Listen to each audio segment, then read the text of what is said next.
జగిత్యాల జిల్లా ఇబ్రహీంపట్నం మండలం వర్షకొండలో తహసీల్దార్ ప్రసాద్ అధ్యక్షతన గ్రామసభ జరిగింది.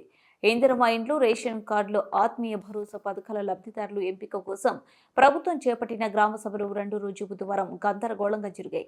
ఎన్నిసార్లు దరఖాస్తు తీసుకుంటారని కొందరు, ఆత్మీయ భరోసా జాబితాలో తమ పేర్లు ఎందుకు రాలేదని మరికొందరు ఇలా అడుగగా అధికారులకు ప్రజల నుంచి నిలదీతలు తప్పడం లేదు.